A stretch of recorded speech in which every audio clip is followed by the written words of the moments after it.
ইসরায়েলের আকাশ প্রতিরক্ষা ব্যবস্থা, যার মধ্যে রয়েছে আয়রন ডোম সহ একাধিক স্তরের সুরক্ষা, তা অকার্যকর করে তুলতে ধারাবাহিকভাবে হামলা চালাচ্ছে ইয়েমেনের হুথি বিদ্রোহীরা। হুথি মুখপাত্র ব্রিগেডিয়ার জেনারেল ইয়াহিয়া সারি জানিয়েছেন, ইসরায়েলি বিমানবন্দরে একের পর এক হামলা তাদের কৌশলের অংশ।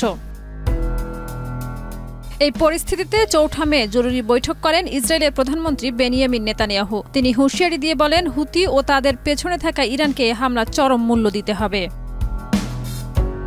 এদিকে নিরাপত্তা পরিস্থিতির অবনতি হওয়ায় তুরস্ক ইসরায়েলগামী বিমান চলাচলে নিষেধাজ্ঞা দিয়েছে। তারা জানায়, পরবর্তী ঘোষণা না দেওয়া পর্যন্ত ইসরায়েলি বিমান তাদের আকাশসীমা ব্যবহার করতে পারবে না। নেতানিয়াহু বলেন, ইসরায়েল এখন হুমকির মুখে। হুথিরা শুধু আমাদের জন্য নয়, গোটা বিশ্বের জন্যই হুমকি। লিলি হালাল বিউটি সোপ, বিএসটিআই কর্তৃক সনদপ্রাপ্ত দেশের প্রথম হালাল বিউটি সোপ, দীপ্তিময় উজ্জ্বল ত্বকের জন্য। বেন গুরিয়ন বিমানবন্দরে হামলা তারই প্রমাণ। আমরা এই আগ্রাসনের শক্ত জবাব দেব। এদিকে পরিস্থিতির জেরে ইসরায়েলগামী বিমান চলাচলের উপরে নিষেধাজ্ঞা জারি করেছে তুরস্ক। তারা জানিয়েছে, পরবর্তী নির্দেশ না দেওয়া পর্যন্ত নিজেদের আকাশসীমা ইসরায়েলি বিমানের জন্য বন্ধ থাকবে।